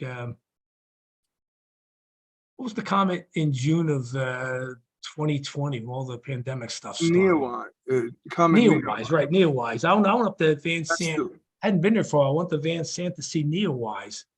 And I was surprised how good it still was. It was really good. It's better than Nakamixon, actually. Nakamixon's down low. You're down by the lake. There's And, so it's a Neowise. little bit dewier. But I've had more visitors, shall we say, when I go down. I used to go to the fishing pier there. And after the bars close, you tend to get visitors, guys who come in at 2:30 in the morning, they're driving by, Yeah, I never had a problem, but a lot of people stop, they talk, they get out. I let them look through a telescope. They go on their merry way, but it's a little unnerving at times. Every time you see a car coming down the road, it's like, here we go. Yeah. But This is from Green cops have Lane. stopped, always been nice there. They've always looked through the telescope too. Yeah, this is from Green Lane Park, and that they have a dedicated night sky area there. But again, you're in Yardley. That's a distance. It's about 50 minutes. Well, we've gone up to Cherry Springs just to check it out for something to do. And we drove up there to Lyman Run last year with my camper, which took a really long time. So Green Lane is about 56 minutes, it looks like, from me. So that's not bad. That's an easy drive. Yeah, there's a lot of people go up to Green Lane. I would suggest joining the groups IO. Okay. And because anytime it's going to be, if the moon is not going to rise till late, or it's going to set real early, it's only a couple days old, and if it's going to be a clear night, usually there's a lot of chatter going on saying, hey, I'm going to Green Lane tonight, anybody want to join me? And usually there's 3 or 4, maybe half a dozen people will go up to Green Lane on a good night. Oh, wow. So you can ask questions and go over stuff too. I mean, I don't know. Yeah. We set a public star party Saturday night. We have them every month. And if you have questions or trouble with your scope, well, you just bring it to the star party and ask one of us to help you out. Yeah, As far as just- we were at the last one. We were there Okay. on Saturday. Yeah. So yeah, that it was fun too. Like we enjoyed seeing different what other people had set up also was really interesting. So Yeah, that's one Yeah, thing. The star it party was is always fun. good just to get an idea of what's out there and just to look through Mhm. different scopes, you know? Yeah, and It's it's neat. And plus, incredible. yeah, the different people are out there. Everybody's looking at different, well, not as many different things as probably Yeah. they could because it's hard to see dark sky there, but I mean deep sky. But We But yeah, also it's fun. we also have access to a telescope in Cyprus. One of our members lives there. In this picture of Saturn is he gave us the data for this. Oh wow. Once in a while, the skies over in Cyprus are very clear. They're not only clear, but the atmosphere is very still. Like here we live, the jet stream parks over top of my house and stays there. But over there, you don't have to worry about it. And the seeing is about as good as the telescope can resolve. If the seeing was any better, it wouldn't make a difference because the telescope can't resolve it any better. So for practice, if you want to start using or learning how to use the software when you get ready for planetary stuff, we actually have this, the data for this particular one and maybe more on our forum. That's the other thing on our website. Here, I'll show you. You can, if your son's not part of it, or you're not part of it, you might want to log in and join the forum, the Astrophotography forum, and you can ask a question here, answered. You know, this is where we're supposed to put the image challenge. I have to change that. But, you know, people put their pictures up here. I think there's also a button. I know there used to be a button, ask an astronomer or ask an astrophotographer. They're on the front page, If you I go think. here, Yeah, I saw the button. Yeah, you can always push a Okay. button and that sends an email to a lot of people. yeah, there's, And somebody But- usually answers it pretty quickly. well, here, I'll you show know? you. Tom is one of those, a lot of people. I am another one of those, a lot of people. Here they are all, here's all of us. That's Frank, that's the guy who at BMVO. There's Joe. There's Gary. That's me. And Mark. And there's Tom. It's Wayne. And then that's it. That's the guy who owns the Blue Mountain Vista Observatory, actually. Right. And here is a list of, it's not complete. I mean, but if you want to know about planetary stuff, Tom is the guy you go to.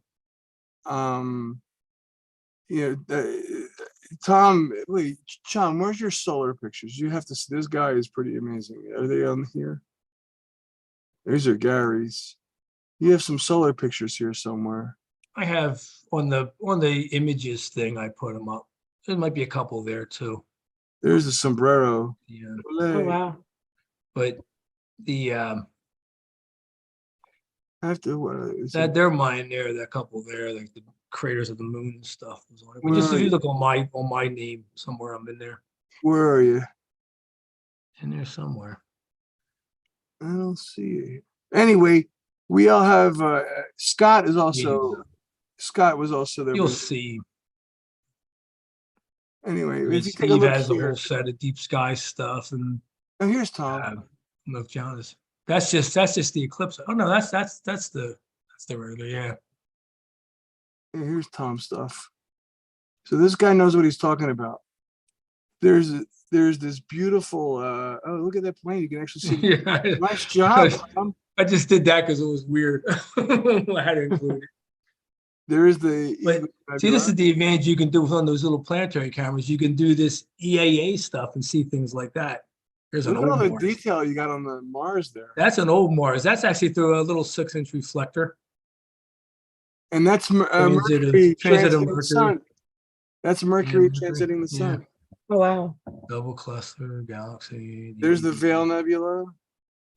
But I don't know if any, if you go towards the bottom, I think there's some solar white lighting up. There you go. You can. There's a couple other, This is just a regular DSLR camera. that's DSLR, just showing different planets. Yeah. I love your moon pictures, man.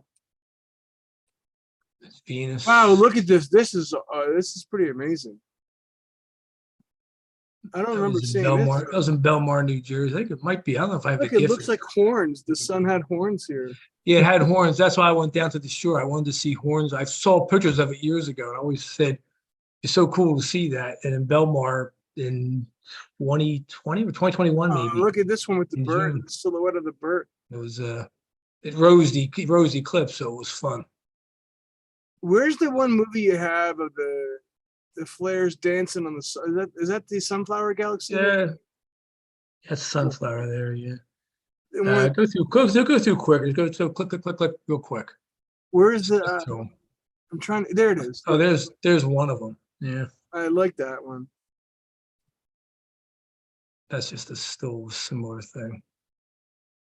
Yeah, look at all the Let's do action. one of those. Let's do one of the solar type scopes.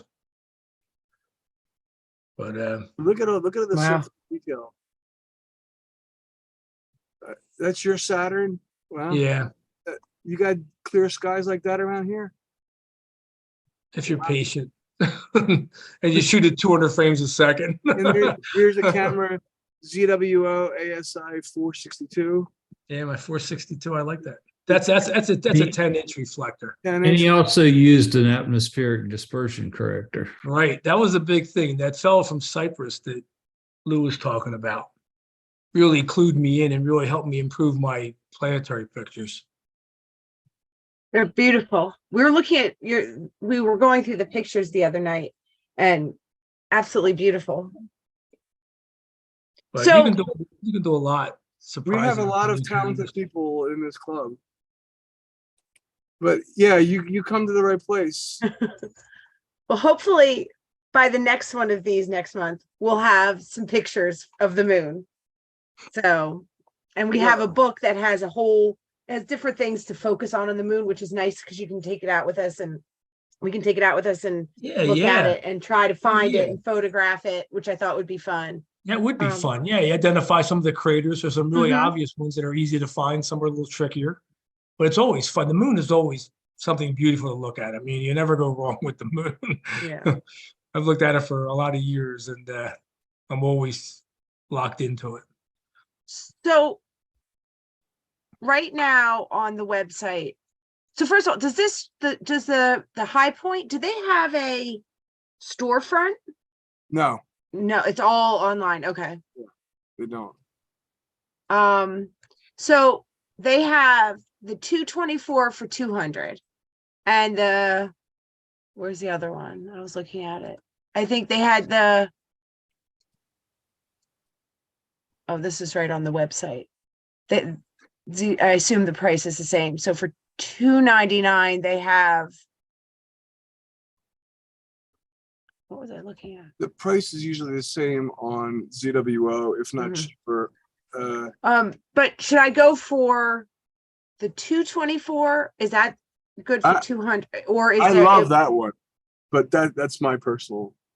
am I going to do any better? Or like, is it worth it for it to get the 300? Well, I don't know, Tom. How Or- do if you're only going to do the moon right now, fine. But later you want to use it for other Mm, things. What's the pixel pitch on yours, Tom? Mine's 2.9 microns I think is this the is pixel size. 2.75, so it's not going to make that big of a difference. Let's see, where are the planetary camera products? Which means as you're projecting, the image of the moon, it's hitting the pixels. If they're small pixels, you're going to get more light hitting more pixels. Now, in the case of the moon, you're going to That's- cover that whole chip anyway, full of stuff, but on some things like the planets and stuff, you're going to be at a certain magnification. And if the pixels are bigger, your resolution won't be quite as good because you'll have maybe 100 pixels being hit It'll versus look, 150 or something, or 200. it'll look very blocky, like Mhm. an old Yeah, Atari you can game. get blocky quick, yeah. Okay. Yeah, this Yeah, the so I've kind of got a similar question for you, Tom and Lou, which is I've been noodling the ASI 585, which MC, um I got it. how do you like it? I like it. I'm doing DSO Because stuff with it. I'm It's a kind of thinking planetary, I but want to. let's take a look at this here. Full wall capacity, 47,000. 0.9. Quantum efficiency is pretty good. 91%, it's crazy good. Read noise is very good. 46 frames per second. Now, I'm so assuming it's a planetary camera, so it's not cooled. And the 2.9 microns is a little bit small of pixel size if you're doing DSOs, but you can use binning and double it. Right. The answer is really what you want to use it for. It has a really Primarily, I good, want to do planetary, the moon, and again maybe some light deep sky stuff. Mhm. That's It kind can of do what I'm that. looking for. I Yeah, the use it planetary, I mean, without. you don't need, I mean, the pixel size is comparable to the 462. There's only 200 megabits, image size. I mean, total bits with the 462. It's a smaller chip. For the planets, that's not going to matter. But for like the moon, you only get more moon in without, I mean, besides getting just a small portion of the moon, you want to try to get the whole moon. The bigger chip size, that was like 11 point something by 6 millimeters, 11 by 6 millimeters. So the bigger chip has its advantages, but when you're using the full chip, your frame rate's going to be slower because you're transferring a lot of data. It's about 6 megs per pop, Yep. So, and you're going to chew up some more disk space pretty quick if you're shooting a full frame at the max frame rate, and you shoot 1,000, 2,000 frames. That one video may cost you 7 gigs or 10 gigs in that one shot. As far as the planets go, you should never use more than 5% of that chip, probably. Yeah. See, it doesn't matter which one you use for the planets, but for the moon, the extra size would probably be the biggest advantage, but it's costing in frame rate. The biggest area. Prasad found a pretty cool feature in SharpCap where you can have it auto trigger bursts of frame grabbing based on the monitoring full width Oh, the half scene, maximum. yeah. That's There's pretty cool. tons That of might save you some space. the Okay. features in SharpCap are actually what it does is it's if you're just waiting there, like on the moon, it just sits there and it'll just sit there and wait and wait and wait. And if the weather gets clearer, it can suddenly, okay, let's go and start this. Because you're always, I mean, it's kind of like playing the stock market, where you try to go and you try to guess what's going up or down, and that's kind of what you shouldn't do it, but with astrophotography, you're kind of waiting. It's a little noise, a little quieter now. I'll start my image now, and that may be true for the first half second, then the second half second for the next 20 seconds might be really noisy. Hey, And it varies a lot over a minute. have you ever tried using SharpCap to control your Logitech, whatever your Zoom camera? I don't, Realize it recognized my It'll pull up your webcam, yeah. my webcam. Yeah. yeah. How about I mean, I use SharpCap. I like SharpCap versus Firecapture. If I started with Firecapture, I'd probably like that better. But I don't know. But there's so many features because I use SharpCap for the planets. And it has it's good for the sun because it has feature tracking. So I can, if I want to get a movie of a prominence moving, I can just set it up in the middle, then walk away in 2 hours. It just stays in the middle, and that's nice, And with Deep Sky, I can take like I'm doing my EAA, was turned into astrophotography. I can subtract dark frames automatically and things like that, in real time and live stack it. And it's kind of an all-in-one for me. It was Firecapture is a planetary lunar thing. It's not really a live stacker. SharpCap kind of does it all. Yeah, I you think guys it's got me well hooked done. on it. I like I it. have a lot of, it has a tremendous, I'm always finding new features. You're using your webcam already, Lou. And instead I have an right, yeah, because I'm using it. I don't know. It's probably there's a lot to chew on there, Catherine. But Yeah, I hope your brain didn't turn into a salad. No, Yeah. I think it's, I know what I'm gonna hear as soon as we get off the call is, so when are we ordering the camera?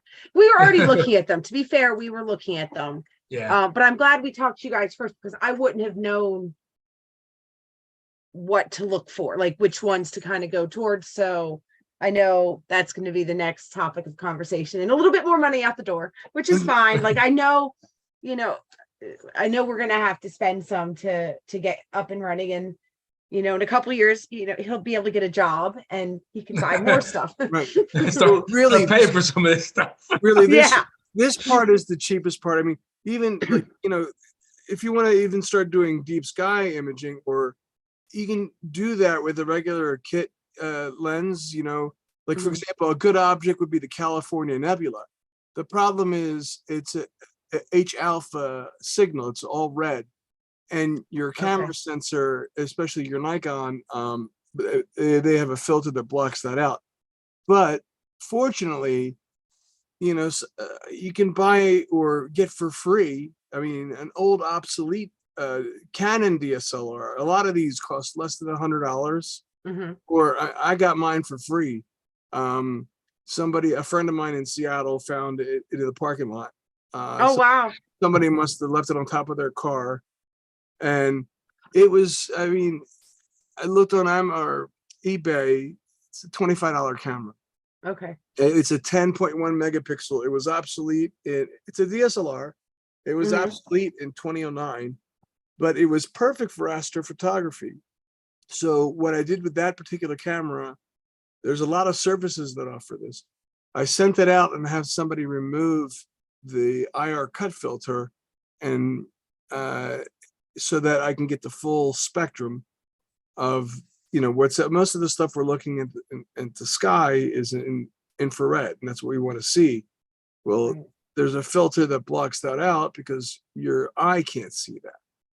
So to more closely mimic what your eye sees, the manufacturer does that.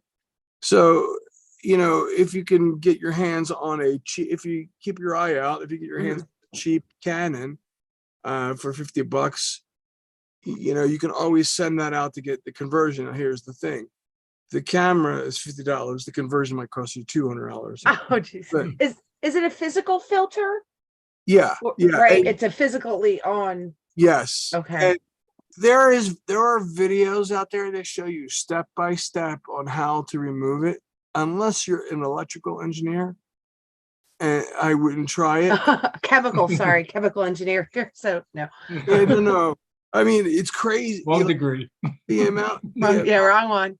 the amount you have to tighten the screws matters, everything, the distance down to the, you know, micron matters. There's even shims you have to put in the right place. And then when you take the filter out, you got to replace it with a clear glass filter, a specific kind, so that, you know, the sensor is the same distance away from, and, you know, there's still the same refractory value, Right. you know, so you can get focus. So, you know, the thing is, the equipment, the parts you would need to do it yourself cost $100.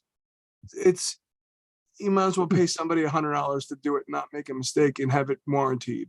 Or, you know, Right. Yeah. but if you're gonna do the cheapest way to start with deep sky and get a big sensor is that way. I wouldn't do this to your Nikon.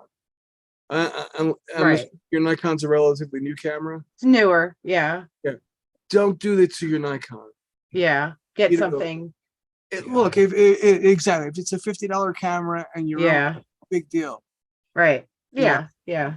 Sadly, you I can't got- use old film cameras because I have a bunch of those that tucked away that, you know, I can't use anymore. Yeah, I got a few. Well, you still can, but Well, it's expensive and not. It's a. Where are you It's gonna very develop? artsy now. Now it's artsy to do that. yeah. I used to develop black and white Yeah, so Yeah, film me and too. paper. yeah. And, Yeah. you know, now it's not even, the time. It was a great experience. I'm glad I did it, but the time to do it, it's so much easier to just Yeah. I do used to it love digitally. doing that. Yeah. Yeah. Hey, I gotta get rolling. Yeah. If you have more questions, just pop them on the website there, Catherine. Excellent. Most of us will be at the meeting on Friday. I don't know if you'll make it, but you can talk more if you have questions. Oh, I plan But on as you doing it. start playing with these things, you'll certainly have more questions. Oh, yes, And- I'm sure we will. and And we'll be able to reach help out. you and your son along. Thank you so much. Yeah, it depends. I asked my son if he wanted to go because when we went up to Cherry Springs the one time, we actually stayed. The first time we went up there, we stayed at an Airbnb, and I'm not sure if they had an astronomer come out. Because they had a field and a couple. I think like they had like a, I don't know what you would call it, like a, it was like a, I don't want to say, it was like a little house, but it wasn't a house. It was a hut. It wasn't a hut either. But anyway, Observatory. no. It was like a they had a tent? big field, so but it wasn't a, it was almost like a shed, but a fancy shed with beds in it, right? It was a big shed. It had electricity, but no running water. But they had an astronomer come out, and I'm wondering, I'm not sure if it was him or not. The gentleman who's speaking on Friday, who right now my name I can't remember. Stephen Conrad. Conrad, Steve Mhm. Conrad. So Oh, he's a great presenter. yeah, and so we were thinking of coming, but it depends if it's clear. We're going to be out trying to take pictures of the moon, I think. Okay, well, that's a good use of time.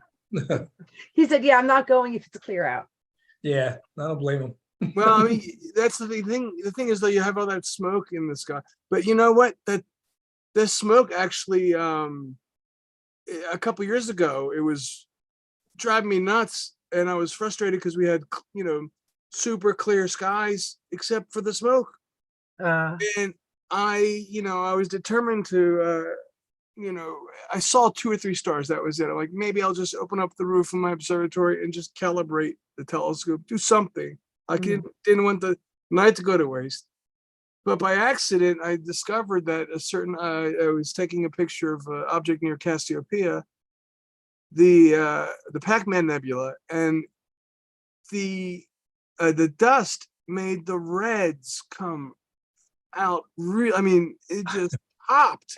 Mm. And it looked like the stars were dancing. So unfortunately, people were losing their houses and there was forest fires, but my picture benefited from it. It looked beautiful. Yeah. And I wound up capturing 18 hours of data on that smoky night. Okay, guys, I'm gonna rock and roll. Take care. night. Good Tom, talking to everybody. Thank you so much. Yeah. Thank you all so Have a much good for all night. your help. Thank you. Yeah. all right then. All right, take care, everybody. I'm gonna email you.